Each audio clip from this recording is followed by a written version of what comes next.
I blame my dad for my dark under-eye circles. This was my only line in a commercial it did in 2008 for men's under-eye concealer.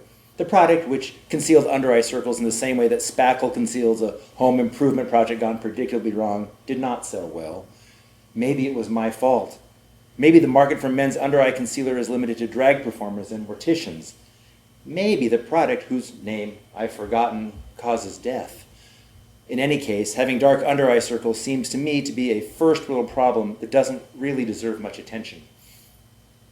But that's not going to stop me, because I do think that concealing is just one spackle smear away from lying, and we're only as sick as our secrets, and so on. I need to tell you about my experience hawking under-eye concealer, and how the truth will out, because we reveal ourselves no matter what we say or which photos we post on Facebook or which topics we choose to write about for a virtual show about the word first. Let me reveal myself. The under-eye concealer situation wasn't my first commercial.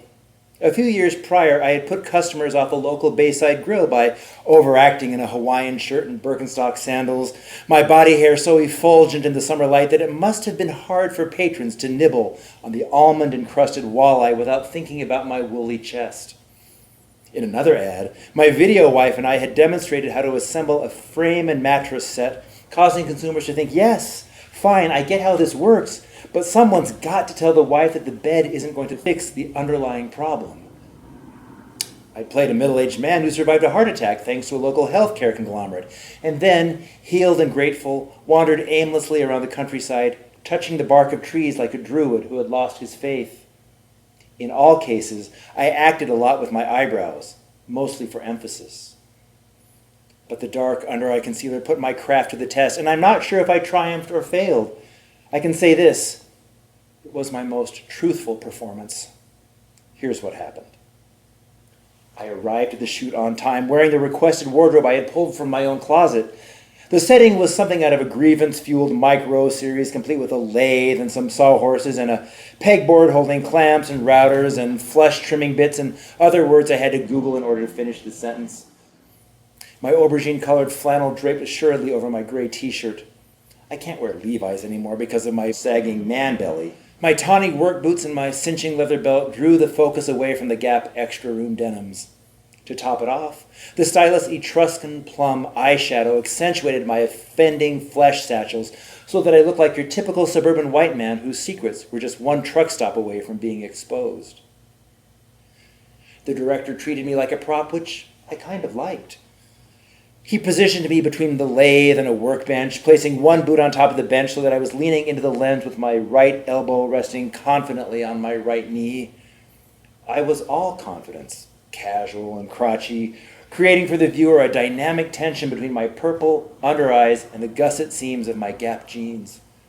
Then the director walked behind the cameraman and said, "Let's practice." I reached deep into my masculinity. I arched my eyebrows. I breathed in the sawdust and the heat from the auger bit, whatever that was, and I said my line. I blame my dad for my dark under-eye circles. Again, he said. I blame my dad for my dark under-eye circles. Again. I blame my dad for my dark under-eye circles. There was silence. The guy holding the boom mic pulled it back and set it down. The cameraman stepped away from the viewfinder. The director took a deep breath and folded his arms. Something was wrong. I wondered what it was. Had I misread the line? Had particles of my man-musk befogged the camera's lens? Were my eyebrows accentuating the wrong word? The director voiced his concern, but not to me. He whispered loudly to the cameraman, "Is this guy too gay? Is this guy too gay?" I was a spokesperson for men's under-eye concealer, and he was worried that I was too gay? Can a sperm whale be too large? Still, he was the director, and I'd been promised $600 to man up for a cosmetics firm, so I took the opportunity to think about my own performance. Maybe as an actor, I didn't know who my character was.